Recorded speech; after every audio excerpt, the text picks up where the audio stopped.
نحمده ونستعينه ونستغفره ونعوذ بالله من شرور أنفسنا وسيئات أعمالنا من يهده الله فلا مضل له ومن يضلل فلا هادي له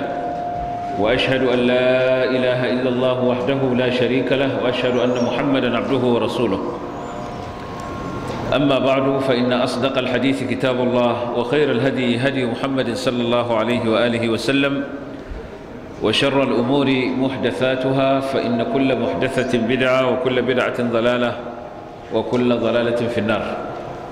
بايعك السلام عليكم ورحمة الله وبركاته. وعليكم السلام ورحمة الله وبركاته.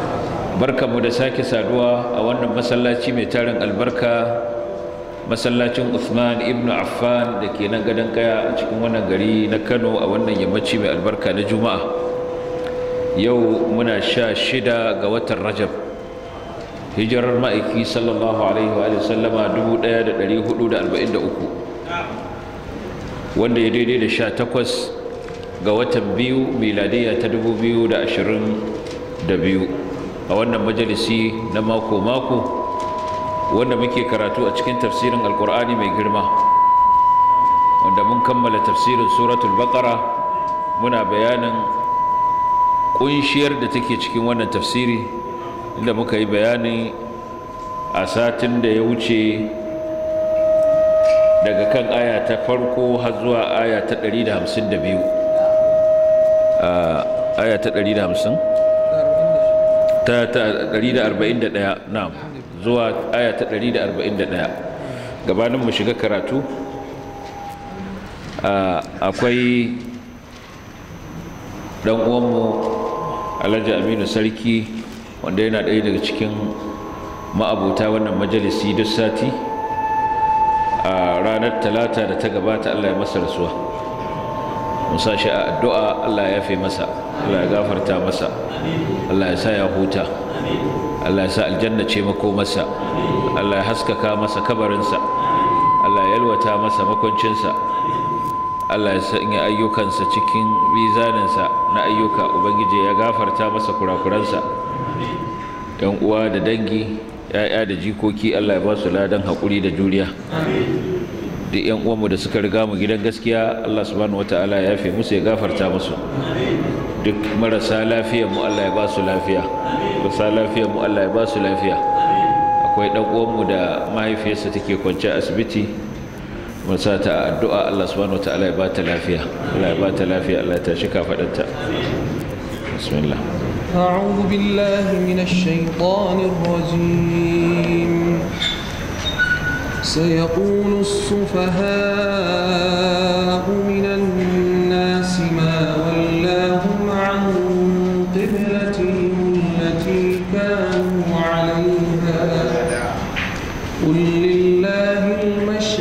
والمغرب يهدي من يشاء إلى صراط مستقيم وكذلك جعلناكم أمة وسطا لتكونوا شهداء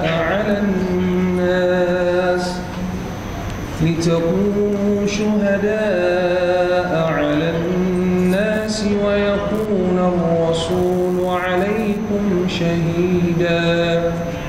وما جعلنا القبلة التي كنت عليها إلا لنعلم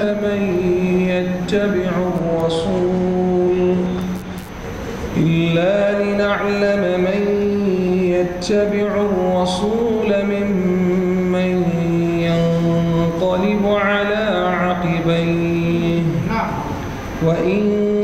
كانت لكبيرة إلا على الذين هدى الله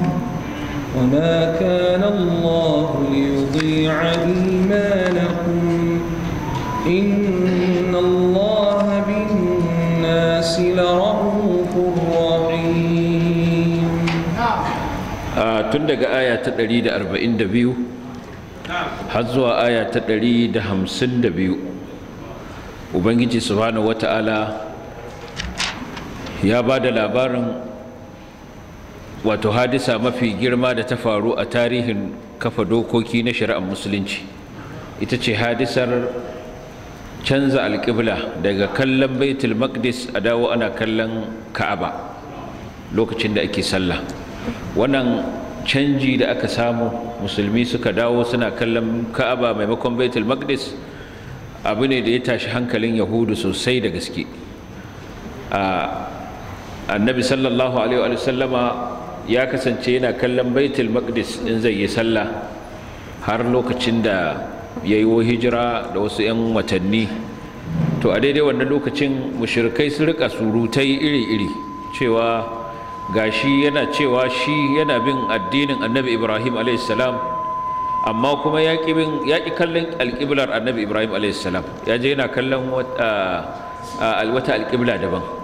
ta Yahudawa. Su kuma Yahudawa sai sun rika cewa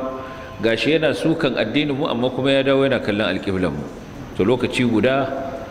annabi sallallahu alaihi wasallam da yana ta addu'a Allah ya canza masa wannan alƙibla ya koma kallon Ka'aba, domin ita ce alƙiblar annabi Ibrahim alaihi salam. Allah ya karɓi addu'arsa, ya canza masa da shi da sauran musulmi, aka ce su kalli Ka'aba idan za su yi sallah. To wannan abin ya tashi hankalin Yahudu, har ma suka rika cewa me yasa ya canza alƙiblarsa. Allah daman yayi shimfiɗa tun gabanin ma ya bashi umarnin cewa ya koma ya kalli Ka'aba. Allah ya shimfiɗa sai ya qulu sufaha'u minan nas ma wallahu an qiblatihim allati kanu alaiha. Allah ce da sannu ba jimawa wawaye daga cikin mutane za su rika cewa menene ya juyar da shi daga alƙiblarsu. Wannan tun gabanin a ce ya juya ya kalli alƙiblar, Allah ya gaya masa cewa wawaye za su rika magana, su ne Yahudu.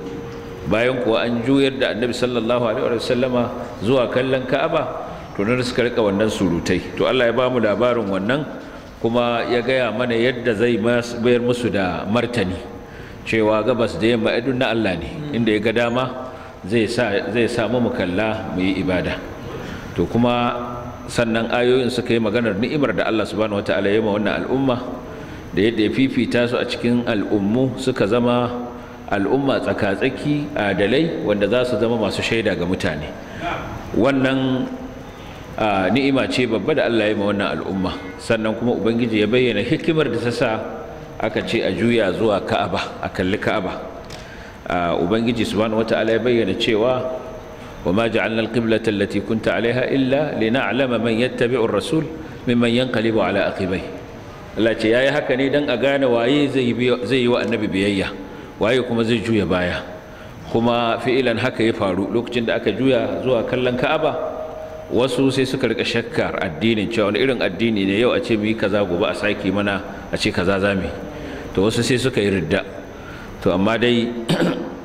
ubangiji ya yi wannan daman dan a tace, a gane cewa ga masu imani na gaskiya ga kuma waɗanda suke da imani na boge. Ubangiji subhanahu wataala ya bayyana wannan a ciki, ya bayyana wa annabi sallallahu alaihi wasallam cewa duk irin hujjojin da zai kawa Yahudu da Nasara ba za su bi shi ba, ba za su taɓa yarda su bi shi ba, sai in dai zai bar abin da yake ya bi son zuciyarsu. Su kuma sun san gaskiya yake kai, kamar yadda suka san ‘ya'yan cikinsu, haka suka san annabi sallallahu alaihi wasallam annabin Allah ne, kuma abin da ya zo ga shi gaskiya ne. To Allah ya ba wa annabi sallallahu alaihi wasallam wannan labarin, kuma ya gaya masu cewa ya umarce shi da al'umma duka su kalli ɗakin Ka'aba, domin wannan ni'ima ce gare su, kuma don ya zanto hujja gare su, musamman ga waɗanda suke sun zalunci kansu. Kuma ubangiji subhanahu wata'ala yayi wannan ne don ya cika musu ni'imarsa da yayi musu ta shiriya, wanda da kafin aiko shi sun kasance cikin bata mabayyani. Allah ya aiko annabi sallallahu alaihi wasallam suka gane shiriya, sannan Allah ya cika shi ayoyin da cewa fazkuruni azkurkum washkuruli wala takfurun. Ku ambace ni in ambace ku gode min kada ku butulce min. Wannan ya nuna musu cewa wannan abinda aka ce su yi na canza alƙibla zuwa ga Kaaba ni'ima ce babba da ya wajaba su gode wa Allah subhanahu wata'ala akan ta.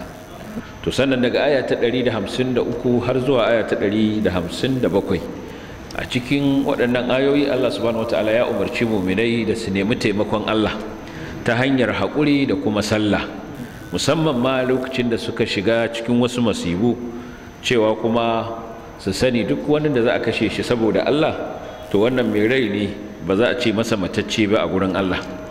Kuma har ila yau su nemi lada, su yi haƙuri idan wata musiba ta same su, ta tsoro ko ta yunwa ko ta tawaya a dukiya ko kuma ta tawaya a rayuka da kuma kayan amfanin noma. Ubangiji subhanahu wata'ala ya cika shi ayoyin da yi wa muminai bishara cewa masu haƙuri albishirinsu allazina idza asabatuhum musibatun qalu inna lillahi wa inna ilaihi raji'un, waɗanda idan wata musiba ta same su za su ce inna lillahi wa inna ilaihi raji'un, mu duka daman na Allah ne, halittarsa ne, bayansa ne, kuma zuwa gare shi za mu koma. To ubangiji subhanahu wataala ya yabe su, ya musu alkawarin rahama, ya yi musu alkawarin shiriya, ce waɗannan kuma su ne ma shiryayyu. To sannan daga aya ta 158 ko kuma aya ta 158 anan kuma Allah subhanahu wataala ya magana Safa da Marwa, ya faɗi hukuncin dawafi a tsakanin Safa da Marwa, wanda a da su musulmi sun dan fara jin kyankyamin abin, kasancewar a da can gumaka ne guda biyu, ɗaya akan dutsen Safa, ɗaya akan dutsen Marwa. Lokacin jahiliya suna yin wannan zariyar su ta kai kawo, to da musulunci ya zo sai suke ganin cewa to har yanzu sa ci gaba da yin wannan sa'ayi. To shine Allah ce da su inna Safa wal Marwata min sha'airillah faman hajja al baita aw i'tamara fala junaha alayhi an yatawafa bihima wa man tatawwa khairan fa inna Allaha shakirun alim. Aka ce musu babu laifi, kuna iya ci gaba da wannan domin yana daga cikin sha'airullah, yana daga cikin guraren bautar Allah saboda asali da yake da shi. Sannan daga aya ta 159 har zuwa aya ta 162 Ubangiji subhanahu wata'ala ya soki waɗanda suke ɓoye abinda Allah ya saukar na shiryar da Allah ya saukar, bayan ya yi bayanin ta ga mutane daki-daki sun karanta kuma su rika ɓoyewa. Allah ya ce ya la'ance su sai dai idan sun tuba, sun gyara, sun kuma fito sun bayyana. Ubangiji subhanahu wata'ala ya bayyana narkonsa mai tsanani ga waɗanda suka mutu suna kafirai. Allah ce waɗannan la'anar Allah da ta mala'iku da ta mutane gaba ɗaya ta tabbata a kansu, kuma Allah ba zai sassauta musu ba. Sannan daga aya ta 164 har zuwa aya ta 163 har zuwa ta 164 Ubangiji subhanahu wata'ala ya tabbatar da uluhiyarsa, cewa shi kadai ne abun bauta, kuma shi ne wanda yake da rahama, kuma ya faɗakar da jan hankali zuwa ga ayoyinsa wanda suke sama da waɗanda suke ƙasa da waɗanda suke cikin halittunsa gaba ɗaya, wanda dukkaninsu suna tabbatar da cikar ƙudurar Allah subhanahu wata'ala, suna tabbatar da wahadaniyarsa, kaɗaitakarsa, kuma babu waɗanda suke fahimtar waɗannan ayoyi su wa'azantu sai mutanen da suke da hankali. Sana a cikin aya ta 165 zuwa 167 a nan kuma Ubangiji subhanahu wata'ala ya kakkausar suka ga waɗanda suke riƙe wasu a matsayin ababen bauta, kishiyoyi tare da Allah, suna hada su da Allah subhanahu wata'ala. Ubangiji subhanahu wata'ala ya suranta, wato ya bayyana mummunan halin da shugabanninsu za su shiga cikin ranar gobe kiyama, da mummunan halin da mabiyansu su ma za su shiga, ta yadda za su rika wato nisantar juna, su yi baran-baran tsakaninsu, su ta nuna kiyayya ga junansu, lokacin da za su ga ayyukan da suka yi duka sun zama musu abin nadama, kuma Allah ya tabbatar da cewa za su shiga jahannama su yi zaman dindindin a ciki. Daga aya ta 168 zuwa 169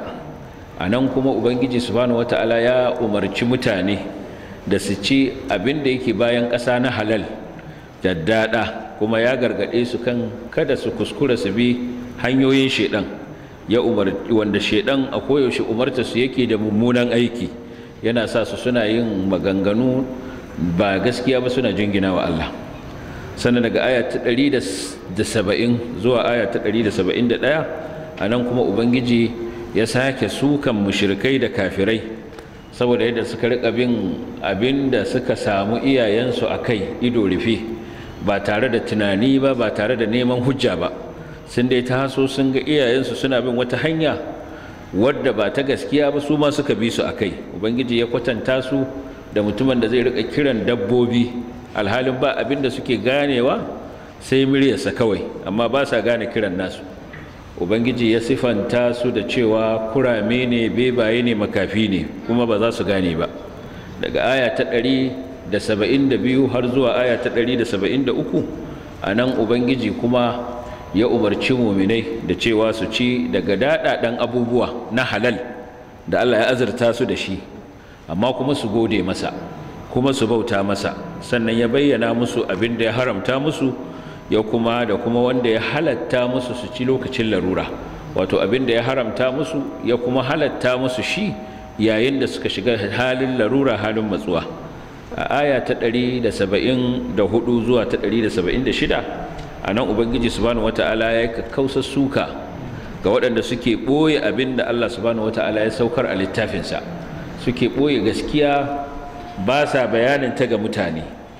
bal ma suna ƙoƙarin su musanya gaskiyar da ɗan wani abu da za su karɓa na duniya ƙanƙani, su bar faɗar gaskiya saboda abin da za a ba su na toshiyar baki. Allah ce to waɗannan su ne waɗanda suke musanya ɓata da shiriya. Ubangiji subhanahu wata'ala ya bayyana cewa zai haramta musu magana da shi, ya kuma haramta musu tsarkake su, ya musu mummunan alkawari na azaba mai raɗaɗi. Sannan kuma ya bayyana cewa ya saukar da littafi da gaskiya, kuma waɗanda duk suke sassaɓawa cikin lamarin littafin da Allah ya saukar, Allah ce waɗannan suna cikin saɓani mai nisa. Sannan aya ta 177 a nan kuma sai surar ta koma bayanin wasu hukunce-hukunce wanda suka shafi aƙida da wasu hukunce-hukuncen da suka shafi ibada. Aka fara da ambatan wato wasu ayyuka na ibada, wasu khisalul khairi, khisalul birri, ayyuka na alkhairi waɗanda suna ɗaya daga cikin manya-manyan shika-shikan musulunci. Ubangiji subhanahu wata'ala ya bayyana cewa ba aikin alkhairi kawai shine fuskantar gabas ko fuskantar yamma ba, wato da ibada. A'a, in aka ce aikin alkhairi, Allah ya bayyana cewa wannan ya tattaro imani da Allah da dukkan sauran shika-shikan imani, sannan kuma da aiki da dukkan dokoki na shari'a, sannan da bawa mabukata dukiya tare da zuciya tana so, sannan kuma da tsayar da sallah, da ba da zakka, da cika alkawari, da haƙuri lokacin da aka shiga cikin yunwa ko aka shiga cikin wahala ko cuta, da kuma lokacin yaƙi. Ubangiji ya rufe ayar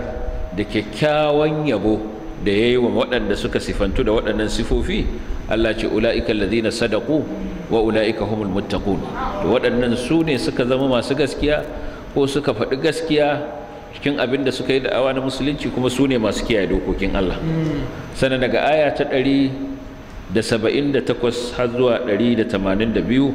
a nan kuma Ubangiji subhanahu wata'ala ya yi maganar hukuncin kisasi, inda ya faɗi wajabcin kisasi shine kashe wanda ya yi kisa na ganganci, inda Ubangiji subhanahu wata'ala ce kutiba alaikumul qisasu fil qatla. Ubangiji ya faɗi hikimar da ta sa ya wajabta wannan, walakum fil qisasi hayatun ya ulil albab la'allakum ta'qilun. Ubangiji subhanahu wata'ala ya ce kuna da rayuwa a cikin kisasi, wato idan za ku rika zartar da hukuncin kisa ga wanda ya yi kisa, za a rika tsayar masa da dokar Allah, to za a samu zaman lafiya, za a bar mutane da rayuwarsu. Amma in kuka ƙi yin haka, to wannan kuma kashe-kashe za su yawa a cikinku, wanda shine abin da yanzu muke ta gani. Galibi ana ta kashe-kashen mutane, amma ba za ka ji hukuncin Allah akan waɗanda suka yi kashe-kashen ba, sai dai a yi ta tallarsu, a yi ta holansu kullum ana nuna wa mutane ga su sun yi kaza, suna ba da labarin da bai kamata ma a ji wani labarin ba. To da a cikin wani labarin ma akwai koyarwa, wasu kake koyarwa ga yadda ake yin laifin. Wani yana nan shi abin da kawai yake so ya ji kenan, ya aka yi ma suka yi laifin nasu. To daga nan sai ya samu wata formula wacce bai yi tunaninta ba, sai ya ga cewa su ma kawai tsautsayi ne yasa aka kama su, saboda haka shi ma zai iya gwadawa. Yara ƙanana wanda ba su san komai ba, an waye gari yanzu ana nuna musu yadda ake laifi. Wani bidiyo da na gani, wani yaro yara 'yan shekara biyar wai sun kamo wani yaro ɗan ƙarami, sun je wai sun ɗaure shi, wai su ma kidnapping suke yi. Ka duba dan Allah, kuma duk abin da suke gani ne ake nuna musu a fina-finai, da abin da suke ji ana faɗa a rediyo da sauransu. Saboda haka sai ya zanto abin da Allah baya so, innal ladhina yuhibbuna an tashi al-fahishatu fil ladhina amanu, shine yake faruwa. Saboda haka ubangiji yake cewa idan aka tsayar da kisasi a cikin mutane, to anan ne za a samu zaman lafiya kuma rayuwa za ta dore. Amma aka ce ba za a yi wannan ba, to za a yi ta samun matsala kuma rashin zaman lafiya zai ta karuwa. To sannan ubangiji subhanahu wata'ala ya yi bayanin hukuncin wasiya, ya kuma ja kunne da kada a kuskura a canza ma wani mamaci wasiyarsa, kuma ya kwadaitar da cewa a yi gyara yayin da ya zanto wasiyar ta kunshi zalunci ko kuma ta ƙetare dokar Allah. Ubangiji ya nuna cewa ana iya yin gyara a cikinta. Sannan daga aya ta 183 har zuwa aya ta 187, a nan kuma ubangiji ya faɗi hukunce-hukuncen azumi ne, inda Allah subhanahu wata'ala ya bayyana cewa ya farlanta ma wannan al'umma azumi kamar yadda ya farlanta wa wasu al'ummu da suka gabata, kuma ya bayyana hikimar da ta sa ya yi wannan farali, wato ya farlanta wannan ibada. Sannan ubangiji ya bayyana saukar da alƙur'ani a cikin watan Ramadan, ya kuma ƙara tabbatar da wajabcin azumtar watan Ramadan. Aka kuma bayyana cewa an halatta wa mara lafiya da matafiyi cewa suna iya shan azumi yayin da suke cikin abin nan halin tafiya ko halin rashin lafiya, amma da niyyar za su rama domin ya zanto akwai sauƙaƙewa ga al'umma. Kuma ubangiji ya ƙara wato kwaɗaitar da mutane akan su cika adadin kwanakin azuminsu, kuma daga bayan sun gama azumi su yi kabarbari bisa wannan shiriya da Allah subhanahu wata'ala ya dora su akai, su kuma yi wa Allah godiya. Ubangiji a cikin wannan ayoyi ya shigo da bayanin karba addu'ar wanda zai addu'a, saboda lokaci ne na ibada, lokaci ne wanda yake da ayyuka manya-manya da musulmi ke yi, don haka suna yawaita addu'a. To su yawaita addu'a, ubangiji zai anshi addu'ar su, matukar dai su ma za su amsa kiran Allah su bi dokokinsa kuma za su yi imani da shi. Sannan ubangiji ya bayyana wani hukunci da ya shafi azumi ko daren azumi, daren watan azumi, da cewa a wannan dare an halatta wa mutum ya kusanci iyalinsa, kuma an halatta masa ci da sha tun daga faduwar rana har zuwa lokacin hudowar alfijir. Sannan kuma ya bayyana hukuncin itikafi, cewa mutumin da yake itikafi kai ya kusanci matansa. Sannan daga aya ta 188 zuwa ta 189, a nan kuma ubangiji subhanahu wata'ala ya bayyana haninsa da a daina cin dukiyar mutane ba bisa gaskiya ba, a daina cin dukiyar mutane ta hanyar barna, ta hanyar cuta, musamman kuma dukiyar da za a bawa alƙalai domin su yi hukunci ba daidai ba, ko kuma domin su ɗaure ma wani gindi ya ci dukiyar wani ba bisa gaskiya ba, suna sane kuma da cewa hukuncin da za su yi ba na gaskiya ba ne. Sannan ubangiji subhanahu wata'ala ya biyo baya da bayanin jirajiran wata da ake tambaya a kansu, ya bayyana hikimar da ta sa wata yake fara hutowa ɗan ƙarami har lokacin da zai cika, da kuma fa'idan yin haka. Daga aya ta 190 zuwa aya ta 195, a ciki ubangiji subhanahu wata'ala ya umarci muminai da cewa su yaƙi domin ɗaukaka addinin Allah, musamman ga waɗanda suke yaƙarsu, wato su yaƙi waɗanda suke yaƙarsu don ɗaukaka addinin Allah. Ya kuma hana muminai a yayin da suke yaƙar waɗanda suke yaƙarsu kasu kuskura su yi ta'addanci, kasu zalunci wanda yaƙin bai shafa ba, kada su kashe wanda baya cikin yaƙi. Ya kwaɗaitar da su da wannan, ya ce waqtuluhum haythu thaqiftumuhum wa akhrijuhum min haythu akhrajukum. Ya bayyana cewa fitina da hana mutane bin addinin Allah ta fi tsanani akan wannan yaƙin. Idan har za a hana addinin Allah, za a hana mutane su yi addinin Allah, to yaƙin ya fi musu sauƙi. Sannan ubangiji ya ce ya ƙara sake jaddada musu da sake ƙara kiransu karo na uku da cewa su yaƙi ta yadda za su tabbatarwa da kansu 'yancin bautar Allah, da zanto babu wani wanda zai hana su bauta wa Allah kamar yadda ya umarce su da su. Idan kuma waɗanda suke ƙoƙarin su hana su suke yaƙar su, idan sun bari, to shikenan sai a dakatar da yaƙi, babu sauran kuma wani kai hari sai ga waɗanda suke azzalimai. Sannan ubangiji subhanahu wataala ya bayyana cewa wato yaƙi, wato idan suka yaƙe ku a cikin wata mai alfarma, wato wata mai alfarma, watannin da aka hana yaƙi a cikinsu, wanda su da kansu suna girmama waɗannan watanni, watan zulqa'ida da watan zulhijja da almuharram da wannan wata da muke ciki na rajab, watanni ne guda hudu masu alfarma tun kafin zuwan musulunci, kuma larabawa sun gaji girmama waɗannan watanni daga burbushin addinin annabi ibrahim da suka samu. saboda ka su ma suna girmama watan ba sa faɗa a cikin wannan watan duk rashin gaske su kuwa in wannan watan ya zo waɗannan watanni suka shigo sukan dakata to amma in sun yaƙe ku a ciki suka karya alfarmar wannan watan to kada ku naɗe hannunku ku ce ba za ku yaƙe su ba Allah ce ash-shahrul haram bi shahril haram yaƙi a watan abin nan ku yaƙe su a wata mai alfarma kamar yadda suke yaƙe ku suke yaƙar ku a wata mai alfarma sannan wal hurumatu qisas wato abin nan al hurumat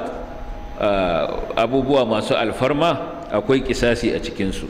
amma duk wanda zai muku ta'addanci ko ya yi muku laifi to ku hukunta shi gwargwadon laifinsa kada ku hukunta shi fiye da laifin da ya muku sannan ubangiji subhanahu wata'ala ya kwadaitar akan kiyaye dokokinsa da ciyarwa saboda shi ya kuma yi gargadi kada mutum ya kuskure ya jefa kansa cikin halaka ta hanyar kin yin gwagwarmaya don ɗaukaka addinin Allah ya kuma kwadaitar akan a kyautata sannan daga aya ta 196 har zuwa aya ta 203 anan kuma sai surar ta karkata zuwa ga bayanin aikin hajji da hukunce-hukuncensa da irin ladubban da suke tattare da aikin hajji ta yi umarni ayoyin suka yi umarni da a cika aikin hajji da na umara aka bayyana kuma hukuncin wanda za a tsare shi bayan ya yi ihrami a hana shi ƙarasawa ya yi umararsa ko aikin hajjinsa menene ya wajaba a kansa ya yi da kuma wanda zai yi wani abu da aka hana mai ihrami ya aikata shi kuma in ya aikata ya zai yi fidiya ayat ta yi bayani da kuma fidiyar da mai tamattu'i yake yi wato hadayar da mai tamattu'i wanda ya ajin tamattu'i yake yi da kuma in bai samu abin hadayar ba ya kamata ya yi kuma ayat ta bayyana cewa mutanen da suke cikin garin Makka su babu tamattu'i a kansu ta bayyana cewa kuma ayyukan hajji ana yin su ne a cikin wasu watanni sanannu aka bayyana abinda ya wajaba ga mahajjaci wanda ya shiga aikin hajji abinda aka haramta masa ko aka wajabta masa ya bari da kwadaitar da mahajjata idan za su tafi hajji su yi kyakkyawan guzuri don kar su tafi suna roƙon mutane sannan aka sake kwadaitarwa akan kiyaye dokar Allah aka nuna cewa taqwa din nan ita ce mafi alkhairin wato guzuri da mutum zai yi aka halatta musu neman abinci in sun je aikin hajji wato kasuwanci kada su cewa an haramta yin kasuwanci ga wanda yake aikin hajji kamar yadda wato musulmi a farkon al'amari suka rika kyankyami da can kafin zuwa musulunci in aka zo aikin hajji tunda aikin hajji daman akwai shi illa iyaka dai an gurbata shi an gauraya shi da ayyuka na shirka to ya zanto in aka zo aikin hajji akwai kasuwanni da ba ma sa ci sai lokacin hajji saboda larabawa da suke zuwa daga ko'ina sukan zo da kayan kasuwancin su kuma zo su iske na makka su ma sun tana da kayan kasuwanci to sai a yi ta cin zahama a ci kasuwa to da musulunci ya shigo sai suke kyankyamin a ce sun zo hajji kuma sun ci gaba da harkar kasuwanci Allah subhanahu wataala ya ce a alaysa alaikum junahun an tabtagu fadlan min rabbikum babu laifi ku ci gaba da neman falalar ubangijinku saboda haka kuna iya ci gaba da kasuwanci Allah ya nuna wannan sannan kuma ya umarce su da ambatan Allah bayan sun baro Muzdalifa har inda ake kira al-mash'aril haram nan ma su tsaya su ambaci Allah sannan ya umarci Qurayshawa da suke tsayawa wato suke kin tsayawa a Muzdalifa abin nan suke kin wato suke kin karasawa Arfa sai su tsaya a Muzdalifa saboda su suna ganin su ba daidai suke da mutane ba Allah ya ce thumma afidu min haythu afada an-nas kuma ku kangaro ta inda mutane suka gangaro wato ku je ku yi duk abin da mutane suke yi kada ku ware kanku ku ga cewa ku kun fi kowa ubangiji ya umarce su da istighfari da yawanta ambatan Allah bayan sun gama aikin hajjin su wato kada ku ji cewa bayan kun gama aikin hajji kamar irin kun wato an wanke ku ne kakal ba ku da wani laifi ku ce ba za ku nemi gafarar Allah ba a'a ku nemi gafarar Allah ku ci gaba da neman gafararsa da ambatansa sannan ubangiji subhanahu wataala ya faɗi wato kwanaki guda uku waɗanda su ne ayyamut tashrik kwanaki guda uku bayan wato bayan ranar idi bayan ranar yanka akwai ranar 11 da 12 da 13 waɗanda su ne wanda su ne ayyamun ma'dudat ce wazkurullaha fi ayyamin ma'dudat anan aka bawa mutane dama waɗanda suka ga za su tafi a tun daga kwana na 12 su bar mina suna iya yin haka, waɗanda kuma suka yi jinkiri to su ma wannan hakan yayi. Sannan daga aya ta 200 zuwa da 4 zuwa ta 212 anan ubangiji subhanahu wataala ya bayyana cewa a cikin mutane akwai mutanen da suke da zaƙin baki kwarai da gaske, in suna magana za su baka sha'awa, yadda za su rika nuna tsoron Allah da takawa da waye da waye, amma kuma a zuciyarsu ba haka suke ba. Allah ce za ka yi sha'awar maganganunsu a rayuwar duniya, har ma su rika rantse-rantse suna nuna cewa su har zuci abin da suke faɗa haka yake, amma kuma mutane ne masu tsananin husuma da jayayya akan gaskiya. In suka ba da baya banda barna a bayan ƙasa babu abin da suke yi, su lalata dukiya, su lalata dabbobi, su lalata kayan amfani. Ubangiji subhanahu wataala ya bayyana cewa waɗannan mutane ne waɗanda suke togewa a cikin barna. Sannan ya bayyana cewa idan aka umarce su da su yi taƙawa, to a lokacin ne ma girman kansu yake ƙaruwa. Allah ce to wutar jahannama ce makomarsu, kuma tur da wannan wuta, wato wannan shimfiɗa. Sannan ubangiji subhanahu wataala ya ce amma kuma a cikin mutane akwai waɗanda suke fansar kansu don neman yarda Allah, suke sayar da kansu, su ba da kansu domin su samu yardar Allah subhanahu wataala. To wannan yana nuna maka bambance da ke tsakanin waɗannan da waɗancan. Wancan yana kai kawo don ya halaka kansa, wannan kuma yana kai kawo don ya fanshi kansa daga wutar ubangiji. Sannan ubangiji subhanahu wataala ya umarni da a shiga addinin musulunci kakaf, kada a shige shi da kafa daya, a shige shi gaba daya. udkhulu fis silmi kaffa, ya hana mu'minai da su rika bin hanyoyin shedan, ya kuma gargadi akan uqubar Allah subhanahu wataala take ta duniya da ta lahira. Ya bada misali da banu Isra'ila, waɗanda ayoyin Allah da aka yi ta nuna musu, mu'ujizozi iri-iri da suka rika gani daga wajen annabi Musa a.s.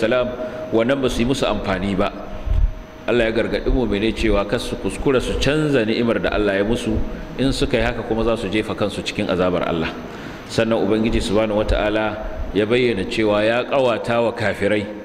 rayuwar duniya, banda ita ba abin da suka sa a gaba, ita ce take burge su, kuma ita ce abin da suke nema. Sun ɗauke ta da mahimmanci sama da komai, har ma suna yi wa muminai izgili da cewa waɗannan ba komai ne ba a nan duniya, mun wuce su, muna gaba da su, to yadda muke gaba da su a nan a lahira ma muna sama da su. Allah ya ce a'a, wallazina amanu fawqahum yawmal qiyamah wallazina taqaw fawqahum yawmal qiyamah. Allah ya ce waɗanda suka yi taqawa su ne sama da su a ranar gobe kiyama. Sannan aya ta 213 anan kuma ubangiji subhanahu wataala ya ambaci dalilin aiko manzanni. Me yasa Allah subhanahu wataala ya ta aiko manzanni tun da kan annabi Nuhu alaihi salam, shine farkon manzo da Allah ya aiko, har zuwa na ƙarshen su shine annabi sallallahu alaihi wa sallama. Ya bayyana cewa sabanin mutane da aka rika samu bayan dogon lokaci da aka samu mutane suna kan tauhidi, daga baya sai suka saba, wasu suka ci gaba da rike tauhidi, wasu kuma suka karkace suka koma bautar wasu abubuwa ba Allah ba. To sai Allah ya aiko da annabawa suka rika yin albishir ga waɗanda suka bi su, suna gargadin waɗanda suka kauce musu. Sannan aka haɗo su da littattafai, waɗanda littafan nan sun sauka da gaskiya don su zanto masu hukunci tsakanin mutane cikin abin da suka yi saɓani a kansa. A nan ubangiji subhanahu wata'ala ya aikinsa, ya shiryar da waɗanda suka yi imani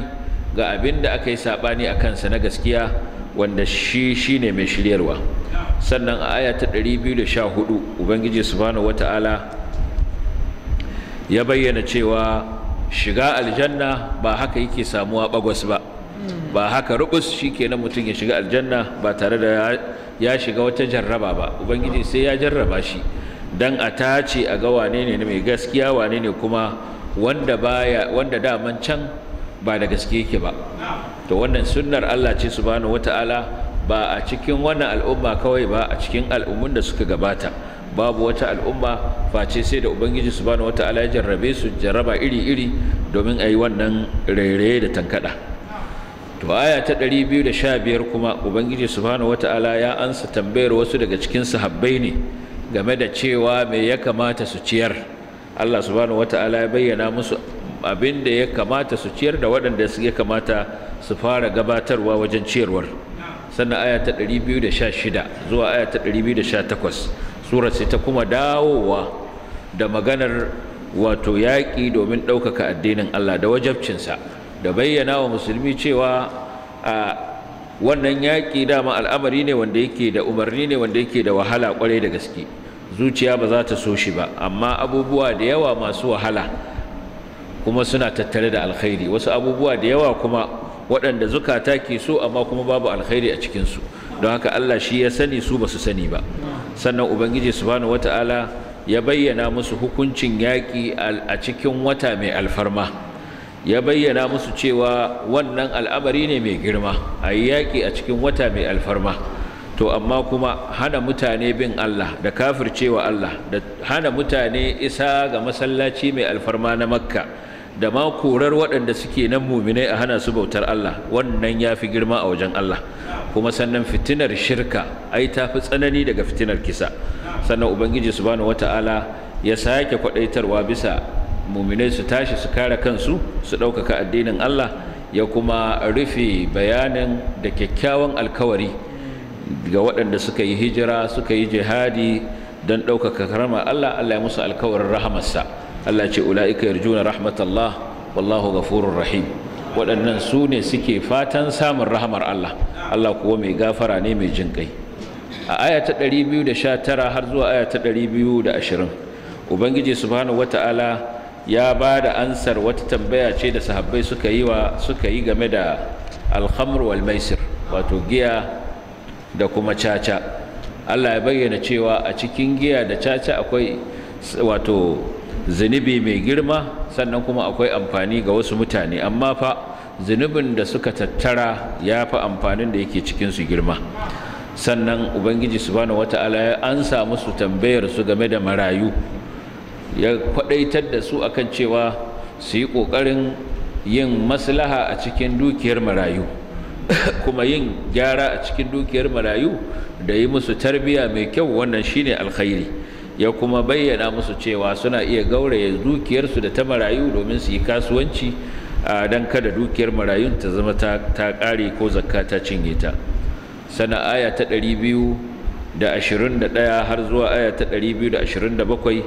surar kuma sai ta ci gaba da magana akan hukunce-hukuncen aure aka fara magana akan haramcin auren maza wato mata musulmi su auri maza mushrikai Allah ya ce ya haramta wannan sannan kuma ko aka haramta su ma muminai maza su auri mata mushrikai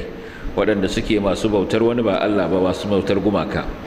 sannan kuma sai aka ba da ansa har ila game da wata tambaya da ta shafi haila Allah subhanahu wata'ala ya bayyana cewa wannan azan cuta ce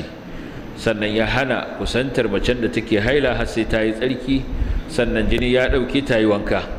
sannan ya bayyana halarcin mutum ya zo wa matarsa ta ko ina matuƙar dai daga inda Allah subhanahu wata'ala ya halatta wato daga inda ake haihuwa sannan ubangiji subhanahu wata'ala ya cika shi wannan bayani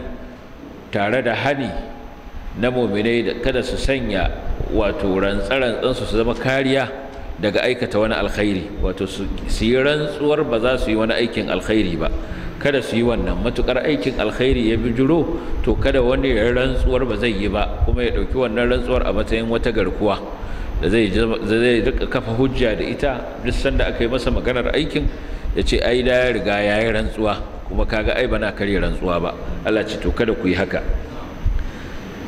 sannan ya bayyana cewa yasasshiyar rantsuwa Allah baya kama mutum akanta yasasshiyar rantsuwa ita ce rantsuwar da mutum yake yana cikin magana ce wallahi yanzu nan na fito daga gida dama ai ya fito ko ya ganshi ya fito wallahi kana zaune kana huta wallahi gashi ina zaune wallahi gashi na zo wallahi kaza irin wannan rantsarantsan suke gudana a bakin mutane ba tare da suna niyyar ta ba to wannan Allah baya kama su akan su ana kama su ne akan rantsuwar da suka yi ta daga zuci sannan kuma suka karya ta mutumin da zai rantsuwar ba zan yi ba kuma ya karya a wannan rantsuwar ya yi ko kuma ya rantsuwar sai na yi kuma ya ƙi to wannan shine ake kama shi da wannan rantsuwar kuma ana kama shi da rantsuwar da zai yi ta da ƙarya wato abu ne ya san ƙarya yake amma ya rantse wannan rantsuwar da zai yi akan ba zan yi ba ko kuma sai na yi amma ya karya ta hanyar ya yi ko ya ƙi to wannan zai mata kafara. Amma rantsuwar da zai yi ta akan ƙarya, ya san abin da yake wa rantsuwa ƙarya ne, wannan ba ta da kafara saboda laifinta yana da girma, sai dai mutum ya yi ta istighfari yana tuba zuwa ga Allah. Sannan ubangiji ya yi bayanin ila'i da bayanin, wato ila'i shine mutum ya rantsuwa ba zai kusanci wato matarsa ba, da kuma bayanin saki da shayarwa da idda da neman aure da sadaki da mutu'atut talaq, mutumin da ya saki matar shi abin da ya kamata ya bata na lallashin zuciya. Sannan daga aya ta 242 daga 228 har zuwa ta 242 ubangiji subhanahu wata'ala yayi umarni da a tsare salloli, a kiyaye salloli, musamman kuma sallar la'asar. hafizu ala salawati was salatul wusta wa qumu lillahi qanitin. Allah ya umarni da a tsaya a gaban Allah subhanahu wata'ala cikin natsuwa. Yayi bayanin hukuncin sallar tsoro, yadda za a yi ta ana tafi a kafa ko kuma ana kan abin hawa. Sannan ubangiji subhanahu wata'ala ya yi bayanin cewa waɗannan hukunce-hukunce ubangiji ya yi muku su ne domin ya zanto kun ƙara hankaltar hukuncin Allah subhanahu wata'ala. Daga aya ta 243 har zuwa aya ta 245 ubangiji subhanahu wata'ala ya ba da ƙissar wasu mutane da suka fita daga gidaddajinsu su dubunnai, wai suna tsoron mutuwa, sai Allah ce da su mutu ku mutu, sannan suka mutu, sannan Allah ya sake tayar da su. Ubangiji ya umarce su da su yi yaƙi don ɗaukaka kalmarsa, ya kuma kwaɗaitar da su da cewa su ciyar, su kuma ba wa Allah subhanahu wata'ala rance mai kyau domin ya ninninka musu akan abin da suka bashi. A aya ta 246 zuwa aya ta 252 a nan kuma ubangiji subhanahu wata'ala ya ba mu labarin almala'u min bani isra'il, wasu manyan mutane daga banu isra'ila, bayan wucewar annabi musa alaihi salam, lokacin da suka ce wa annabinsu ya samar musu da wani shugaba, wani sarki wanda za su yi yaƙi a bayansa fi sabilillahi, domin sun nuna lalle suna shirye da cewa za su yi masa biyayya, su yi yaƙi domin kare kansu daga wulaƙanci da ƙasƙanci da suke gani. To anan Allah subhanahu wata'ala ya sanya musu ɗaluta ya zama shine ainihin sarkinsu wanda zai jagorance su a wannan yaƙi. Sai suka ce anna yakunu lahul mulku alaina wa nahnu ahaqqu bil mulki min wa lam yu'ta sa'atan min al mal. Ta yaya zai zanto yana da mulki akan mu, ya zai zanto shine shugabanmu, alhalin mu muka fi cancanta da wannan mulkin, kuma gashi shi ba a bashi yalwar dukiya ba. Allah ya gaya musu cewa Allah ya yi masa abinda da shi ne ake shugabantar mutane wanda bai musu ba. Sannan Allah ya ba mu labarin cewa Allah ya jarrabe su da wata ƙorama da aka ce kada su sha, kuma da yawansu suka sha, sai 'yan kaɗan ne suka iya cin wannan jarabawa, har lokacin kuma da aka fafata tsakanin rundunar banu isra'ila da kuma rundunar jaluta da talut. A nan ne annabi dawud alaihi salam gabanin annabcinsa yana matashinsa cikin mayaka, a nan ne zakaransa ya fara cara, a nan ne aka fara gano ashe lalle a cikin wannan tafiya akwai wani sadauki, shine waqatala dawudu jaluta. Sai dawudu ya kashe jaluta, babban mayakin da kowa yake tsoronsa. A dalilin haka Allah subhanahu wata'ala ya ba wa annabi dawud mulki, ya ba shi hikima, ya kuma sanar da shi abin da ya ga dama ya sanar da shi na wahayi. Sannan ubangiji subhanahu wata'ala ya cika shi wannan bayani da cewa tilka ayatullahi natluha alayka bil haqq wa innaka laminal mursalin. Waɗannan ayoyin Allah ne da muke karanta maka su bil haqqi da gaskiya, kuma lalle kana daga cikin mursalina waɗanda suke annabawan da aka aiko. Aya ta 253 kuma ubangiji subhanahu wata'ala ya bayyana girman sha'anin manzannin da suka gabata da labarinsu, da kuma bayanin cewa ya fifita wasu akan wasu. Daga cikinsu akwai wanda Allah ya magana da shi kamar annabi Musa, ya ɗaukaka wasu a darajojinsu kamar annabi sallallahu alaihi wasallama. Isa ɗan Maryamu Allah ya bashi hujjoji bayyanannu, sannan kuma da yaƙe-yaƙen da aka rika kaurawa bayan zuwan annabawa da saɓanin da aka yi ta yi a tsakankanin mutane. Daga cikin mutane wasu suka yi imani, wasu kuma suka kafirce. Dukkan wannan ya faru da mashi'ar Allah da iradarsa kauniya. Haka Ubangiji subhanahu wata'ala ya ga damar faruwar abin kuma ya faru. A aya ta 254 kuma Ubangiji subhanahu wata'ala a nan ya ja hankalin muminai ne akan ciyar da dukiyarsu tun gabanin zuwan ranar da babu abin da zai musu amfani sai wannan abin da suka ciyar. Min qabli an ya'tiya yawmun la bay'un fihi wala khullatun wala shafa'a. Ranar da za ta zo, ranar da babu saye da sayarwa a ciki, babu wata abota da za ta yi amfani, babu kuma shafa'a, ceto ko alfarma. Sannan Ubangiji subhanahu wata'ala a cikin ayoyi daga aya ta 255 har zuwa aya ta 257, Ubangiji subhanahu wata'ala ya ambaci mafi girman aya a cikin Alƙur'ani, ita ce ayatul kursi. Mafi girman aya a cikin Alƙur'ani ita ce ayatul kursi. Allahu la ilaha illa huwal hayyul qayyum. Wannan aya wadda ita kunshi mafi girman sifofin Allah subhanahu wata'ala, wadda take kunshi takar Ubangiji subhanahu wata'ala da uluhiyarsa, cewa shi kadai ne abin bauta, babu wani abin bauta da gaskiya sai shi. Sannan uluhiyarsa uluhiya ce kamila, cikakkiya, da cikar rayuwarsa da cikar tsayuwarsa da zatinsa. Baya buƙatuwa zuwa ga kowa kuma mai buƙatuwa ne zuwa gare shi. Da kuma wato koruwar wata tawaya a cikin sha'aninsa da cikin mulkinsa, da wato kaɗaitakarsa da cikar mulkinsa cikakke ne, domin ya mallaki duk abin da yake sama da ƙasa, kuma shine mai gudanar da su. Iliminsa kuma ya mamaye ko ina da ina, kuma babu wani wanda yake da ikon ya kewaye ilimin Ubangiji subhanahu wata'ala. Kursiyinsa, kujerarsa ta mulki ta yalwaci sammai da ƙasa, ta yalwaci sammai, ta yalwaci ƙasa, da kuma kamalar ikonsa wajen kiyaye sama da ƙasa, babu abin da yake gagararsa, da kamalar ɗaukakarsa da kuma azamarsa, girmansa. Sannan Ubangiji subhanahu wata'ala ya yi bayanin cewa babu tilastawa cikin sha'anin addini, domin gaskiya ta bayyana, ƙarya ma ta bayyana. Saboda haka wanda zai kafirce wa dukkan wani abu da ake bautawa ba Allah ba, sannan ya imani da Allah, to wannan shine ya rike igiya mafi ƙarfi wadda ba za ta tsinke ba. Ubangiji ya bayyana shine majibincin waɗanda suka yi imani, sannan kuma shi yake fitar da su daga duffai zuwa ga haske, yayin da kuma kafirai majibintan al'amarinsu su ne a tagutu, waɗanda ba ake bautawa ba Allah ba, waɗanda kuma su har koyaushe suna fitar da su ne daga haske zuwa ga duffai. Ula'ika ashabun nari hum fiha khaliduna. Allah ce waɗannan kuma su ne 'yan wuta masu shiga cikinta su dawwama har abada. Sannan a aya ta 258 zuwa 259 Ubangiji subhanahu wata'ala ya bada labarin basaraken da yayi jayayya da Annabi Ibrahim alaihi salam a game da lamarin ubangijinsa, kuma da yadda Annabi Ibrahim alaihi salam ya kai shi ƙasa. Sannan da kuma kissar mutumin da ya wuce ta wata alƙarya tana kango babu komai a cikinta, ya rika cewa anna yuhyi hadhihi Allahu ba'da mautiha, ta yana Allah zai tashi wannan bayan mutuwa.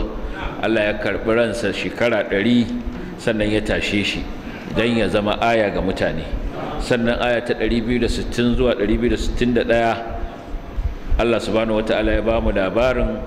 yadda Annabi Ibrahim alayhis salam ya so ya ƙara samun matsayi da mataki a gurin Allah, daga ilmul yaqin zuwa ga ainul yaqini. Saboda haka yace rabbi arini kaifa tuhyil mauta, Allah ka nuna min yadda zaka kake raya matattu, ya samu wannan matsayi.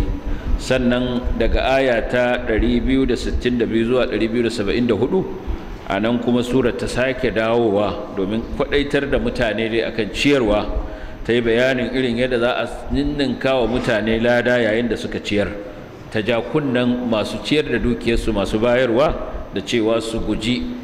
wato a gori, su kuma guji cutarwa ga waɗanda suke taimakawa. In suka yi haka kuma za su ɓata sadakarsu, kada su kuskura su yi haka, kamar yadda kada su ɓata sadakarsu da riya.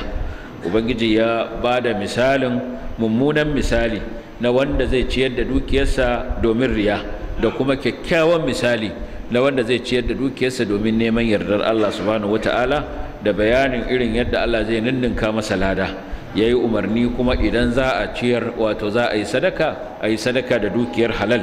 ya hana yin sadaka da dukiyar da take mummuna mara kyau. Sannan ubangiji yayi gargadi da jan hankali da a guji bin hanyar shedan,